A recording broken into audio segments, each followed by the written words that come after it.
Lo dijo en la primera hora.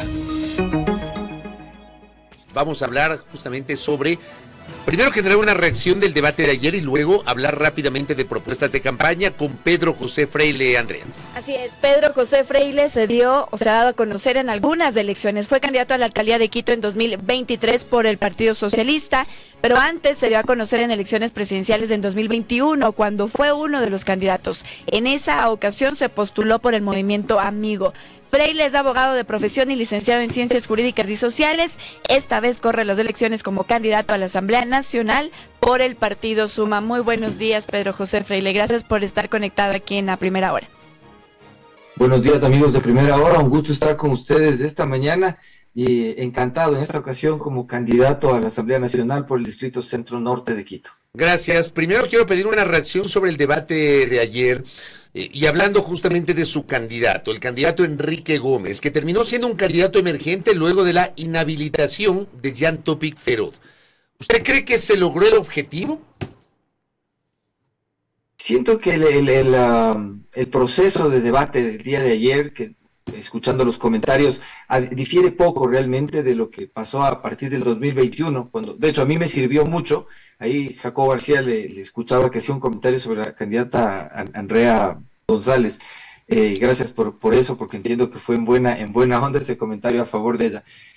Sí, yo siento que a mí me sirvió mucho el debate presidencial, pero creo que más allá de que la inteligencia artificial se impuso por encima de todos los candidatos, hay una falta de preparación, y esta es una falta de preparación que viene solo de las organizaciones políticas, de cada uno de los intervinientes. Esto es entender en qué consiste ser un buen orador. Un buen orador tiene que no solamente repetir las cosas que le dicen, sino que tiene que poder imprimir liderazgo. Tiene que poder llevar en su discurso tres cosas esenciales que decía Marco Aurelio. Tiene que llevar en armonía la virtud, la razón y la justicia de las propuestas que lleva sobre sus hombros. Caso contrario, el discurso solamente son palabras tiradas al viento en un cierto orden, pero no producen la posibilidad de conmover ni de convocar a nadie. Y el día de ayer creo que eso sí faltó en promedio y es una falta de preparación de todos los candidatos. ¿Piensa lo mismo del candidato por el Partido Suma, Pedro José? Pienso que en general faltó a todos un poco, pero bueno, vamos a ver en el post-debate si realmente esto ha convocado más prosélitos a favor de alguno. A mí me gustó mucho el esfuerzo que hizo Enrique, me gustó mucho el hecho de que respetó las premisas del discurso de la plataforma y que lo hizo con toda la hidalguía. Él lo hizo respetando los principios que representan en este caso a Suma 23. Ahora, usted se presentó, como bien decía Andrea, como candidato presidencial en el año 2021, buscó llegar a la alcaldía de Quito en 2023, buscaba ser candidato a la vicepresidencia en 2023 también en las elecciones anticipadas, hasta que finalmente hubo esta... Este pequeño gran detalle que no me dejó concursar, que era la paridad de género. Claro, la aplicación a partir de la elección anticipada de la paridad de género, y usted no pudo ser candidato a la vicepresidencia y hoy busca llegar a la asamblea. ¿Cuál es el objetivo para llegar a la Asamblea Nacional, Pedro José Freile? Bueno, promover las mismas ideas que promovemos desde la visión liberal desde 1996, conscientemente, desde el activismo social desde el 2015, desde la actividad política desde 2021. Generar gobernanza a través de ideas que permitan que la reducción de la actividad del Estado en áreas en las cuales los recursos se utilizan mal permita la participación del sector privado sin disminuir en nada los derechos, y más bien mejorando el acceso de las personas. Esto es una cosa que a mí me mueve y me moverá siempre. Y que de hecho me mueve a trabajar con todos los partidos políticos. Sobre el tema eso de que me dicen camisetero, estaba viendo los perfiles de la mayoría de candidatos presidenciales y asambleístas. Yo he estado formalmente en ninguna organización, he sido liberal siempre, y la mayoría de políticos han estado hasta en 9 partidos, muchos de los que me dicen camisetero, pero ilustro esto de esta manera, Fabricio, y creo que es una buena oportunidad para hacerlo. En mi casa yo tengo una hija abiertamente comunista. Mi hija mayor, que es artista, no solo progre, es comunista.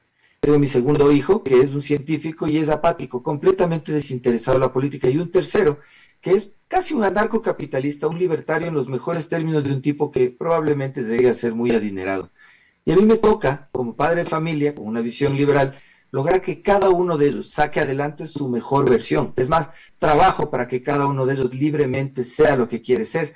Y claro, tengo mujer gringa y termino obedeciéndole a ella, pero para mí eso es lo que significa. Y esa visión es la que quiero llevar a través de la tercera función de asambleísta a funcionar. Y esa es la de representación, porque se habla mucho del plan de legislación y de fiscalizar, pero la Constitución habla de que los legisladores tienen además una función de representación, una que sirve y les da inmunidad inclusive a los parlamentarios para en sus funciones levantar la voz cuando la gente no puede responder, por ejemplo, al autoritarismo. Pedro, pero digamos, de esta vez se elige en plancha, se elige por un partido. ¿Cómo entonces fungir de asambleísta cuando se ha estado, por ejemplo, en el Partido Socialista, luego en el Movimiento Amigo y ahora con el Partido Suma? ¿Cómo llegar a la asamblea también o con qué? Es que perdona la corrección, no he estado yo en el Partido Socialista. Pero terminó estando auspiciado por esas organizaciones políticas, auspiciado, claro. Justamente con el plan que tenemos, un plan que pueden suscribir todos. Yo he visto con mucho gusto el día de ayer a muchos de los candidatos recuperar muchas de las propuestas con las cuales nosotros iniciamos este camino, con las mismas ideas en la presidencial del 21 y en la de la alcaldía en el 23, como parte de sus propuestas de gobierno. No hay cómo mentir estas cosas porque están inscritas formalmente en el Consejo Nacional Electoral. Vemos que hay una gran expansión de las ideas que hemos propuesto, incluyendo hacia romper el sistema. Vemos con mucha alegría que indistintamente de izquierdas o de derechas, excepto el señor Isa, claro, Pachacutic sí tiene un coco mental con el que difícilmente puedo comulgar, pero la mayoría han entrado en un sentido común de entender que el sistema debe ser roto, dicen reseteado, dicen reiniciado, para lograr la lógica de que los ciudadanos puedan ser más libres. Entonces yo veo que hay una evolución hacia las posturas que hemos propuesto, y en este sentido, lo del debate que ustedes hablaban también encuentra una solución. Fíjense ustedes que esta cantidad de candidatos, ya que veo que muchos tienen acuerdos en estos temas, deberían pasar por estas elecciones de paso, como se dice, o elecciones primarias sobre tendencias, que nos ahorrarían mucho dentro del sistema democrático, pero además, comenzando por un examen de conocimientos de Estado, aseguraría que no cualquiera pueda llegar a ser no solo parte de un debate, sino parte de cualquier candidatura. Entonces yo creo que el fondo de eso está ahí, creo que el sentido común que hemos propuesto desde el comienzo sí está llegando un poco más a la gente, y eso nos contenta porque ratifica que las posturas liberales que tenemos son lo que va a marcar el tiempo, probablemente el salvar al país, el rescatar al país, después de lo que vendrá en el siguiente año, año y medio, de una asamblea atomizada, compleja, y con un gobierno que llegará probablemente con una legitimidad baja. Pero dentro de esas posturas que usted señala, le pregunto puntualmente, ¿usted quiere llegar a la Asamblea para endurecer las leyes penales? Hablando de seguridad, por ejemplo, que es probablemente uno de los temas que mayor preocupación genera. ¿Usted tiene en su plan impulsar el endurecimiento de las leyes en materia penal? Para nosotros más importante que endurecer las leyes penales es sanear la justicia. El principal asunto para poder fortalecer la seguridad es lograr procesos incorruptibles en lo administrativo, primero, para evitar que el Estado sirva como una plataforma de comisión de delitos como desde la deforestación, la minería ilegal, la trata de personas y el narcotráfico, hasta que efectivamente los crímenes de cuello blanco puedan salir impunes o puedan ser regulados desde el Poder Ejecutivo. Para hacer esto, la seguridad pasa primero por tener justicia imparcial. Y para tener justicia imparcial se requiere de una depuración de los jueces.